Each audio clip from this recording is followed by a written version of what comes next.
Hi hello friends, welcome to our channel. ఇప్పుడు మనమైతే పూరి ఎలా తయారు చేసుకోవాలో చూద్దాం ఫ్రెండ్స్. పూరీలు ఎప్పుడు చేసినా పొంగుతూ ఫ్లఫీగా రావాలి అంటే ఒకసారి ఇలా ట్రై చేయండి. ముందుగా ఒక గిన్నె తీసుకొని ఒక కప్పు మైదా, ఒక కప్పు సూజీ రవ్వ, 1 స్పూన్ పంచదార, రుచికి సరిపడా సాల్ట్ వేసుకొని 2 స్పూన్ల ఆయిల్ వేసుకొని పిండినంతా ఇలా కలిపేసుకోవాలి. తర్వాత కొద్దిగా వాటర్ వేసుకుంటూ చపాతీ పిండిలాగా ముద్దలా కలుపుకోవాలి. ఈ పిండిని 15 నిమిషాల పాటు పక్కన పెట్టి రెస్ట్ ఇవ్వాలి. తర్వాత కుర్మా కోసం కడాయి పెట్టుకొని ఆయిల్ వేసుకొని ఆవాలు, జీలకర్ర, పప్పు దినుసులు, ఎండుమిర్చి, పచ్చిమిర్చి, సన్నగా తరిగిన ఉల్లిపాయ ముక్కలు, రుచికి సరిపడా ఉప్పు, కరివేపాకు, పసుపు ఇవన్నీ వేసుకొని ఒక 5 నిమిషాలు మగ్గిన తర్వాత ఉడికించి పెట్టుకున్న బంగాళదుంప ముక్కలు,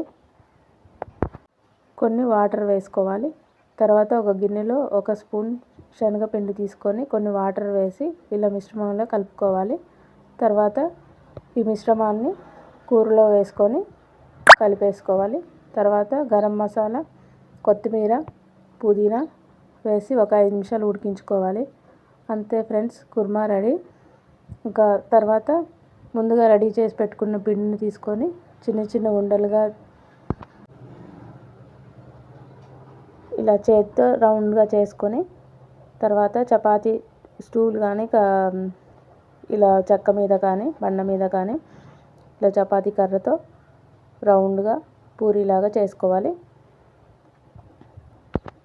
తర్వాత ఆయిల్ హీట్ అయిన తర్వాత ఆయిల్ వేసుకొని 2 పక్కల ఫ్రై చేసుకోవాలి. చూసారా ఫ్రెండ్స్, పూరి ఎలా పొంగుతూ ఫ్లఫీగా వచ్చిందో. ఒకసారి మీరు కూడా ఈ టిప్స్తో ట్రై చేయండి, చాలా టేస్టీగా ఉంటుంది. ఇది బొంబాయి చట్నీతో తింటే చాలా టేస్టీగా ఉంటుంది. మీరు కూడా ట్రై చేసి ఎలా వచ్చిందో కమెంట్ చేయండి. వీడియో నచ్చితే లైక్ చేయండి. ప్లీజ్ సబ్స్క్రైబ్ చేసుకోండి ఫ్రెండ్స్, సపోర్ట్ చేయండి.